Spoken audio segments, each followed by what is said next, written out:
All right. Hello, everybody. I hope you are all doing great. We're going to get into our next unit, which is actually Unit 5 and has to do with cognition. So, this is like the approach that we've talked about that has to do with thinking, memory, problem solving, perceptions. Okay. So, we're going to dive into that. And let's start. So, really big on your notebook. So, from this point on, I really need you guys at the top of the page. I need you to write notes. Could be video notes or just notes. And then really big, please put memory at the top. Okay, so we're going to start there with memory. And our first little subtopic is going to be memory. Okay, so what exactly is memory? Memory is a system, and you could copy it just like that. It's a system that encodes, stores, and retrieves. So it's like a three-step process that needs to happen. And we're going to go into that. So we're going to kind of break it up into encoding, storing, and then retrieving, which is basically recalling information. But this word definitely, you're going to want to keep this in mind as we go. Okay, so how do we do this? And this is what's called the information processing model. So you could write this under memory, your next little bullet, which is going to be information processing model, which is basically how we take meaningless information from our environment and we turn it into something meaningful that we understand what's out there. Believe it or not, the first thing that takes information from our environment is going to be our senses. That senses is what sends it to the brain, and then the brain is the one that makes it make sense to us. Okay? And so here are the steps again. You're going to want to write that down in your next little subtopic, not subtopic, sorry, the next bullet. You just write 3 steps, which is basically encoding, storage, and retrieval. Okay? And so I'm going to tell you, so encoding, so under encoding, please just write, this is how we get information into the brain. So this is how we process information from the outside and send it right into the brain. Okay, then the next thing is storage, which is basically retaining the information, right? Like literally storing it inside our brains. And then the last one is going to be retrieval, which is basically getting that information that we stored there out to us so that we could recall it. Okay, so that's basically the 3 steps. And so we are going to talk about very quickly the types of processing. So I'm going to write here on the side, and I would like you guys to create like another subtopic because there are different ways of how we process the information that's out there in the world.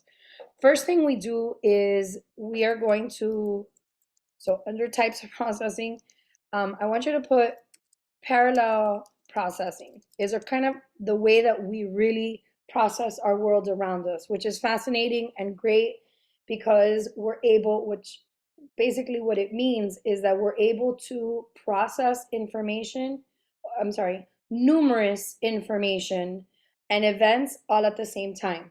Okay? So parallel processing is basically that. It's being able to interpret, writing this down, right? Interpreting the information and events from our outside world. Okay? But we could do multiple things, right?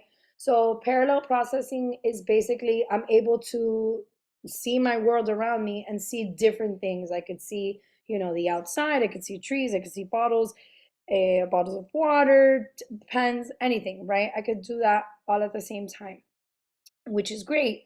But since we parallel process, we also miss a lot of information because our senses cannot pick up every little thing.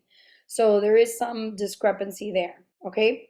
Now, the first type, so that's one type of processing.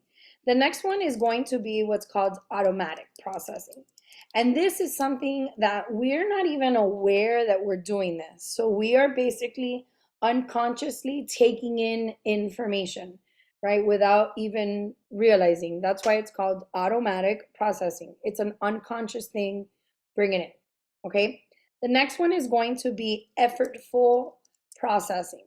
Okay, effortful processing is basically that we're going to process the information, but by giving it meaning, like consciously saying, like when you're studying or learning something, you are, effortlessly processing this information. Okay, trying to store it and keep it there.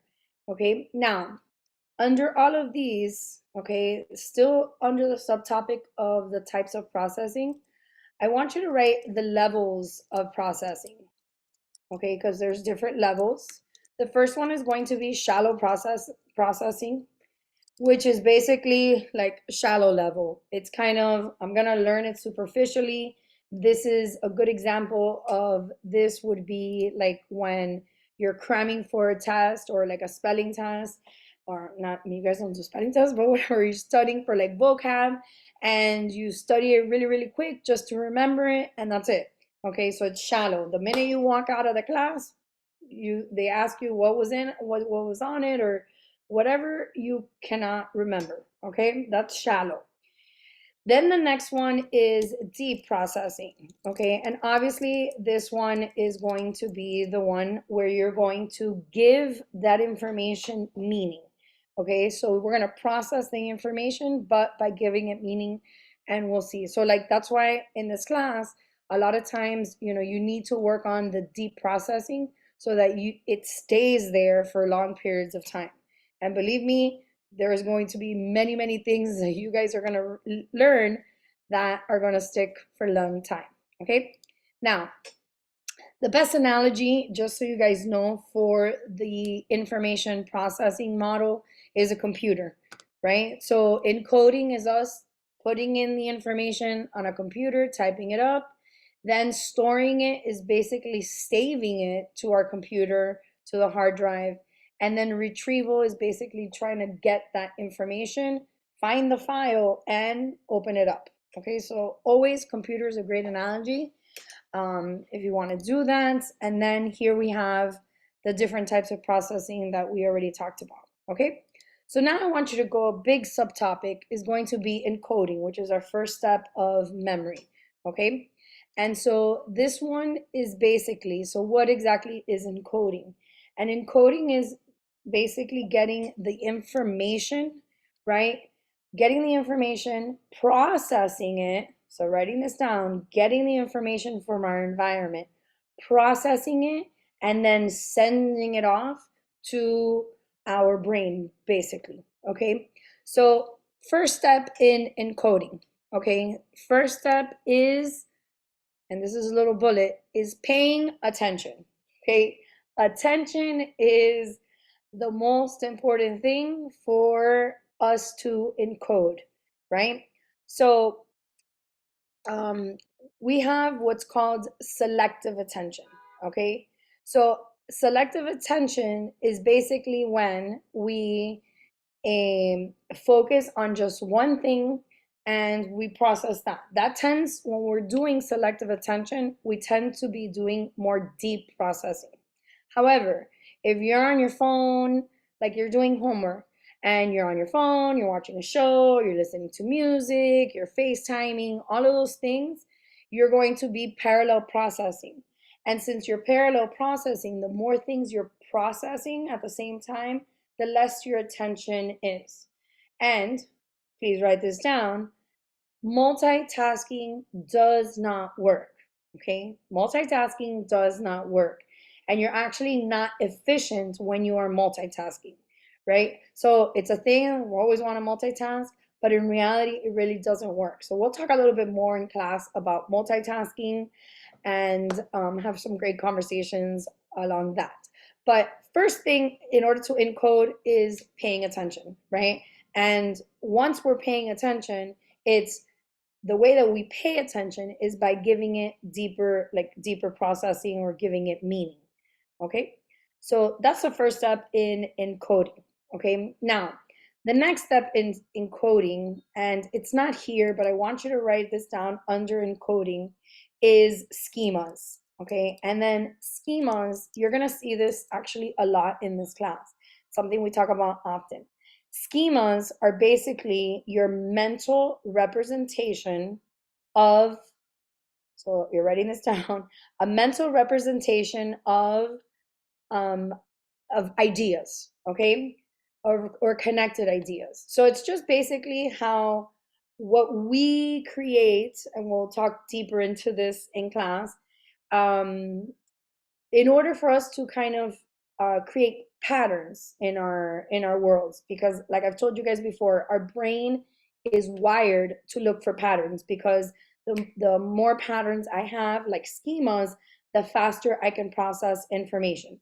So when we're born, we literally have no schemas, right? We have no mental representation. But as we get older, right, we start discovering the world. And this is why babies and little toddlers are amazing, because they're literally creating their schemas as they're discovering the world, right? So, as a child is learning, let's say the first word like dog, right? They have a dog at home and they're like, oh, that's the dog, you know, wow, wow, right? In Hispanics. And then what the child does is they're going to use that word and that pattern to try to look for other things in the world that looks like that. So that's why like little kids would, you know, are going to call cat, you know, el wow, wow, the dog. And so they'll call anything that has to do, you know, with four legs, a tail, and ears, or that looks similar to a dog, they're going to call it a dog. Now, as they experience life, those schemas start changing, right? And then they start realizing, okay, not everything that has four legs and a tail is a dog. You know, there's different types of animals, right?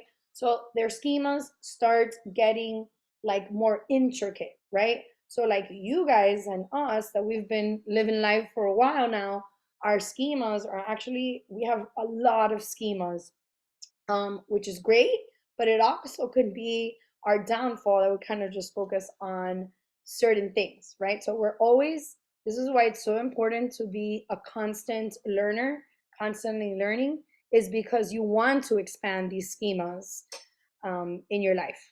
Okay, so that's that for schemas, and really important.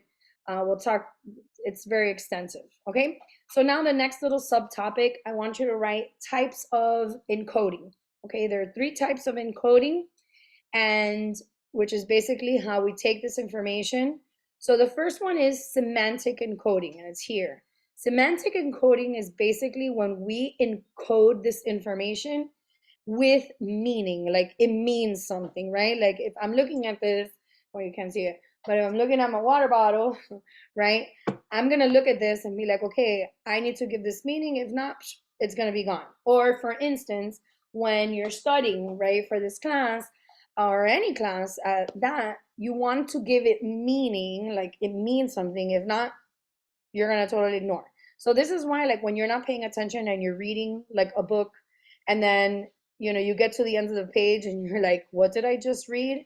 Because you were not like encoding nothing. It was just like this automatic processing, right? But when the minute you don't give it meaning, right, you don't process anything. So usually you'll go back, you'll read it again, and then you're like, okay, let me focus and pay attention to give whatever words I'm reading to give it some type of meaning. Okay, then the next one is going to be acoustic encoding, and that one, acoustic, is just sounds. Anytime you hear that word, think of sounds. And this is when we encode our auditory sounds out there in our environment. And then the next one is a visual encoding, and this one is obviously our eyesight, in which we are going to look at the image and try to process that. So this is the three main kind of encoding that we do to kind of figure out our information. And here is what's this called, a little a graph. Now what you need to know is that semantics is the most effective form of encoding.